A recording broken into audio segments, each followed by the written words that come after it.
Hello दोस्तों, agriculture coaching Bareilly के official YouTube channel पर आपका स्वागत है। एंड बोला जी कि आज नई वीडियो लेकर आए जो बहुत ही महत्वपूर्ण होने वाली है, जो AGTA, TGT, PGT एवं LT ग्रेड के लिए एवं UP cadet, ICAR, UG PG के लिए बहुत ही महत्वपूर्ण होने वाली है। तो आज की वीडियो शुरू करते हैं। फल मक्खी के कृमिकोश बनने की जगह है। फल मक्खी के कृमिकोश बनने की जगह है तो ये है मृदा। ऑप्शन नंबर ए। क्वेश्चन नंबर अगला, नींबू की तितली किस कुल से संबंधित है? नींबू की तितली किस कुल से संबंधित है? तो ये आपकी संबंधित है पेपलीनियोडी कुल से संबंधित। Option number B. धान में बनने वाले दानों को दूधी अवस्था में निम्न में से कौन सा कीट नुकसान करता है? धान में बनने वाले दानों को दूधी अवस्था में निम्न में कौन सा कीट नुकसान करता है? तो ये करता है बाल की मतकुड़, बाली की मतकुड़। ऑप्शन नंबर सी। निम्नलिखित में से मूंगफली के भंडारण में लगने वाले प्रमुख कीट कौन से हैं? मूंगफली के भंडारण में लगने वाले कीट कौन से हैं? तो कैरीडॉन सेरेटस है। Option number D. मूंगफली जब भंडारण की जाती है तो उसमें लगने वाला कीट है कैरीडॉन सेरेटस। Option number B. हीरक तितली किस कुल से संबंधित है? हीरक तितली किस कुल से संबंधित है? तो ये संबंधित है प्लूटेलिडी कुल से संबंधित है। प्लूटेलिडी कुल से संबंधित हीरक तितली होती है वो प्लूटेलिडी कुल से संबंधित है। धान की फसल में सिल्वर सूट के प्रकोप से होता है। धान की फसल में सिल्वर सूट के प्रकोप से होता है।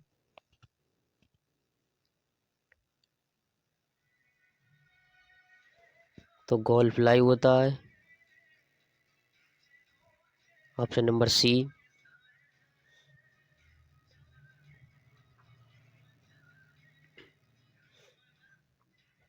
धान में हॉपर बर्न लक्षण किस कीट के प्रकोप से होता है? धान में हॉपर बर्न लक्षण किस कीट के प्रकोप से होता है? तो ये होता है BPS से। Option number D. डी से होता है धान में सफेद बाली के प्रकोप से होता है। तो ये तना छेदक से होता है। ऑप्शन नंबर ए।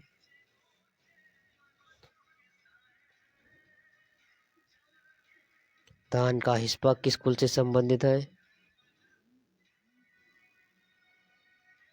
धान का हिस्पा किस कुल से संबंधित है?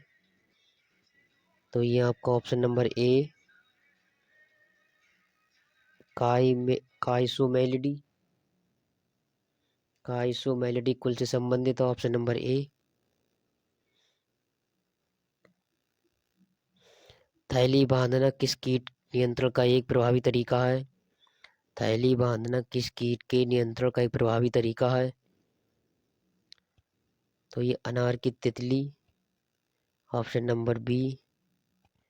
तो थैली बांधना किस कीट के नियंत्रण का प्रभावी तरीका? तो अनार की तितली।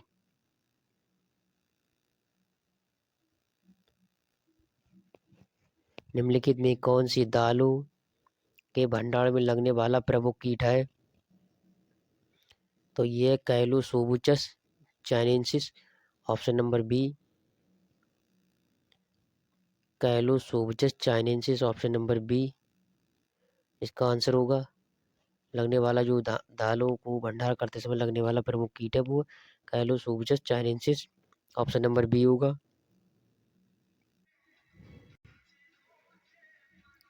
कातरा किस कुल से संबंधित है?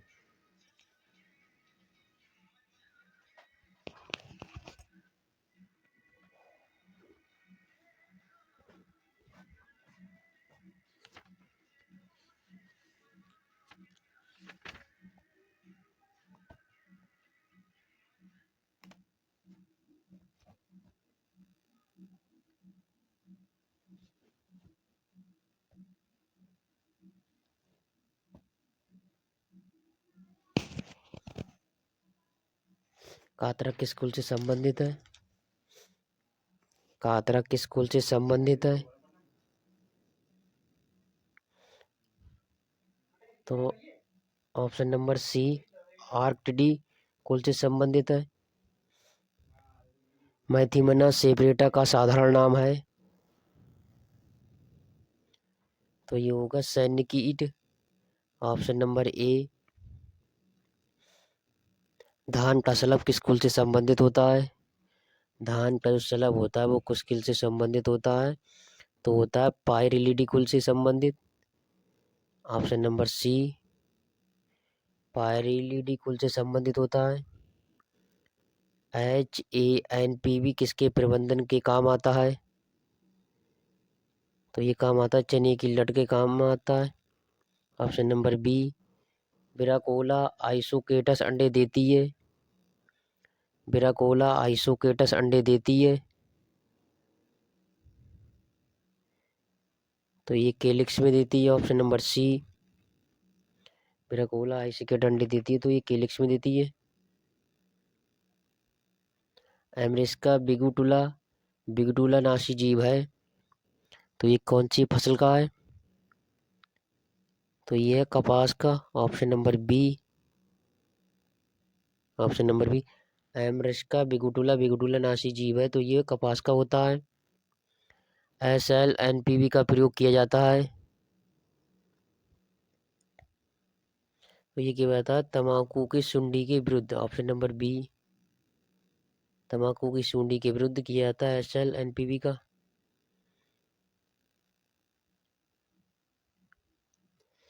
भ्रूणावस्था के दौरान कीट का सिर होता है। तो ये होता है 6 खंड युक्त, ऑप्शन नंबर सी होगा। 6 खंड युक्त कीटों में मेलपिगियन ट्यूबुलस प्रमुख अंग होते हैं।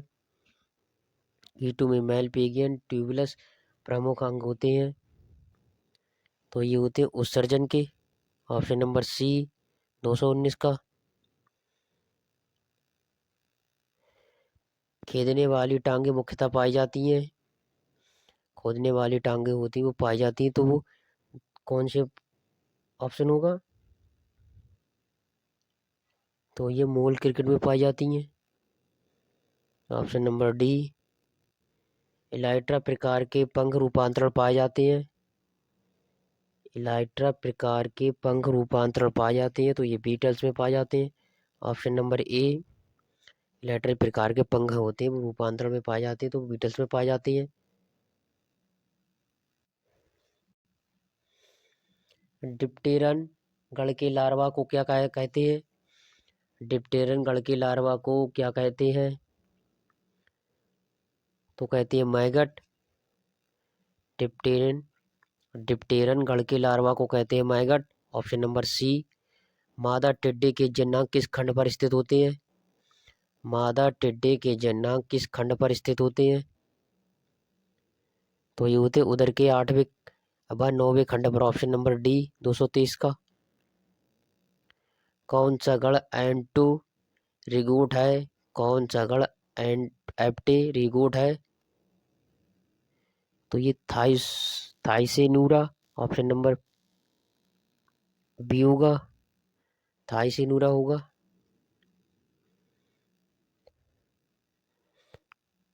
कीटों की अपरपक्व अवस्था से जनन करने की क्षमता क्या कहलाती है?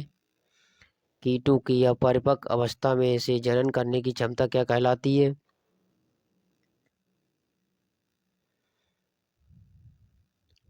तो ये कहलाती है पेडोजिनेसिस, ऑप्शन नंबर ए। कीटों की जो अपरिपक्व अवस्था से जनन करने की क्षमता होती है वो कहलाती है पेडोजिनेसिस। पूर्ण कायांतरण सामान्यतः पाया जाता है। तो ये पाया जाता है तितली में, ऑप्शन नंबर डी। परागकण एकत्रित करने वाले पैर पाए जाते हैं। परागकण एकत्रित करने वाले पैर पाए जाते हैं तो ये मधुमक्खियों में होते हैं, ऑप्शन नंबर ए।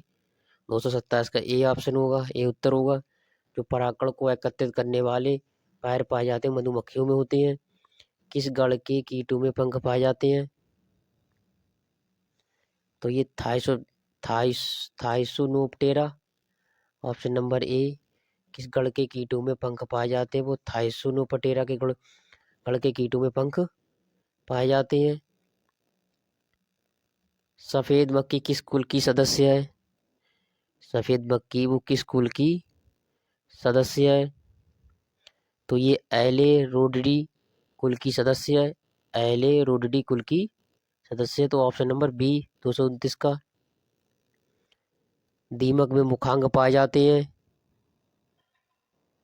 दीमक में मुखांग पाए जाते हैं तो काटने और चबाने वाले। ऑप्शन सी 230 का।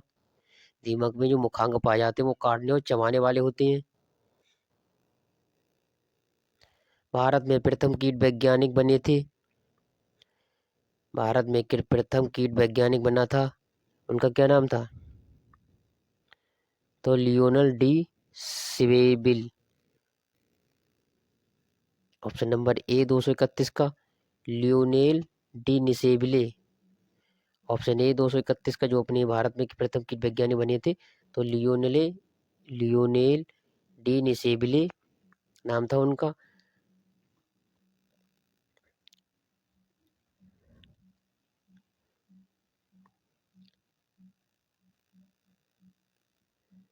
आज के लिए इतना ही। वीडियो अच्छी लगी तो शेयर करें, चैनल को सब्सक्राइब करें, अपने दोस्तों को शेयर करना ना भूलें और बेल आइकन को प्रेस करें। धन्यवाद।